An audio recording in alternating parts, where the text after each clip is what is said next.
ಮುಟ್ರು ರೋಗ ಅಂತ ನಮ್ಮಲ್ಲೂ ಮುಟ್ರು ಅಂತ ಹೇಳಿನೇ ಕರೀತಾರೆ. ಇಲ್ಲಿ ಇದು ಬರ್ಲಿಕ್ಕೆ ಕಾರಣ ಏನಂದ್ರೆ ಇಲ್ಲಿ ನೋಡಿ ಬೇರೆ ವೈಟ್ ರೋಟ್ಗಳಲ್ಲಿ ಆಹಾರ ಸಪ್ಲೈ ಆಗಲ್ಲ. ಇದಕ್ಕೂ ಬಾಳೆಗೂ ಹೆಂಗ್ ಸಂಬಂಧ ಪಡುತ್ತೆ ಅಂದ್ರೆ ಸೇಮ್ ಇಲ್ಲಿ ಹಿಂಗಾಗಿದೆ. ಹ್ಯಾಂಡಿಕ್ರಾಫ್ಟ್ ಆಗಿಲ್ವಲ್ಲ ಇಲ್ಲಿ ಹ್ಯಾಂಡಿಕ್ರಾಫ್ಟ್ ಆಯ್ತಲ್ವಾ ಸರ್, ಇವೆಲ್ಲ ಹ್ಯಾಂಡಿಕ್ರಾಫ್ಟ್ ಆಗಿಲ್ವ ಇಲ್ಲಿ ಇಲ್ಲಿ ನೋಡಿ ಇದು ಅಗ್ಲಾಗದೆ ಚೂರಾಗದೆ ಇದು ಚಿಕ್ಕಗೆ ಎಲೆ ಚಿಕ್ಕ ಮುಟ್ರ ಅಂದ್ರೆ ಬೇರುಗಳಲ್ಲಿ ಶೀತ ಜಾಸ್ತಿ ಆಯ್ತು ಅಂದ್ರೆ ಈ ಮುಟ್ರು ಬರೋ ಸಾಧ್ಯತೆ ಇರುತ್ತೆ. ಇದು ಕಂಟ್ರೋಲ್ ಆಗುತ್ತೆ ಅಂತ ಇಲ್ಲ. ಇದು ನೀರು ಕಡಿಮೆ ಮಾಡಿಬಿಟ್ಟು ಇದಕ್ಕೆ ಒಂದು ಜಿಂಕು ಬೋರಾನು ಮತ್ತೆ ಒಂದು ಹುಳಿನ ಔಷಧಿ ಹೊಡ್ಕೊಂಡ್ರೆ ಕಂಟ್ರೋಲ್ ಬಂದೇ ಬರುತ್ತೆ.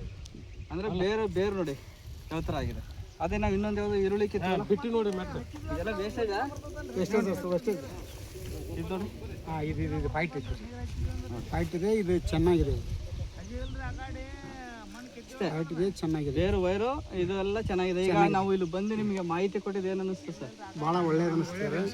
ಏನು ಈಗ ನಾವು ಬಂದು ಇದು ನಿಮ್ಮ ಬಾಳೆ ವಿಸಿಟ್ ಮಾಡಿದ್ಮೇಲೆ ಬಾಳೆ ಬೆಳಿಬೋದು ಅನ್ನೋ ನಮ್ಮ ಧೈರ್ಯ ಬಂತು.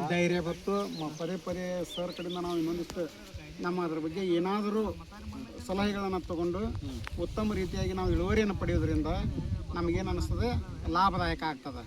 ಒಂದು ವೇಳೆ ನಾವು ಯಾವುದೇ ಸಲಹೆ ತೊಗೊಲಾರ್ದ ನಮ್ಮಿಚ್ಚಿ ನಾವು ಮಾಡಿ ಆ ಬಾಳೆ ಬೆಳೆಯನ್ನು ಹಾಳು ಮಾಡ್ಕೊಂಡಿವಪ್ಪ ಅಂತಂದರೆ ನಾವು ಖರ್ಚು ಮಾಡಿದ ಖರ್ಚು ಸಹಿತ ಬರಲ್ಲ. ಈಗ ನಿಮಗೆ ನೀರನ್ನು ನಿಯಂತ್ರಣ ಮಾಡೋದು ಹೆಂಗೆ ನೀರು ಕೊಡೋದು ಅಂತ ಹೇಳ್ಕೊಡಿ. ಎಲ್ಲ ಹೇಳಿ ಇವ್ರ ಜಮೀನಲ್ಲಿ ನಾವು ಇಲ್ಲೇ ನಿಂತ್ಕೊಳ್ಳೋಣ. ಹೌದ್ರಿ, ಆ ಮರದ ಕಡೆಗೆ ಒಂಚೂರು ಫೋಕಸ್ ಮಾಡಿ. ಆ ಮರ ಇದೆ ನೋಡಿ, ಅಲ್ಲಿ ನೀರು ಕಡಿಮೆ ಇದೆ.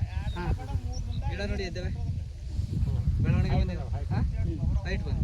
ಹೌದು. ಸೊ ಇದು ಇವ್ರ ಜಮೀನಲ್ಲಿ ಇಲ್ಲೇ ಆಗ್ತಕ್ಕಂಥ ಬದಲಾವಣೆ. ಆಮೇಲೆ ನೋಡಿ ಇದೊಂದು 2 ಜಾಗದಲ್ಲಿ ಎತ್ತರವಾಗಿದೆ. ಇದು ಇಲ್ಲಿ ಸ್ವಲ್ಪ ಚೆನ್ನಾಗಿದೆ. ಎಲ್ಲಿ ನೀರು ಜಾಸ್ತಿ ಇದೆ ಅಲ್ಲೇ ಕುಂಠಿತವಾಗಿದೆ. ರೋಗ ಬರೋದು ನೀರು ನಿಂತು ಕೊಳೆಯೋ ರೋಗ ಯಾವಾಗ ಬರ್ತಂದ್ರೆ ಜಾಸ್ತಿ ನೀರು ಕೊಟ್ಟಾಗ ಬರ್ತದೆ. ಈ ಬಾಳೆಗೆ ಇನ್ನು ಮುಂದೆ ಈ ಸೆಂಟ್ರಲ್ಲಿ ನೀರು ಕೊಡೋದು ಬೇಡ. ಈ ಹೂವಿನ ಗಿಡಗಳಿಗೆ ಮಾತ್ರ ನೀರು ಕೊಡಿ. ಅದು ಈ ಕಡೆಗೆ ನೋಡಿ, ಇಲ್ಲಿ ನೀರು ಕೊಟ್ರೆ ಇಷ್ಟು ದೂರ ತೇವಾಗುತ್ತೆ.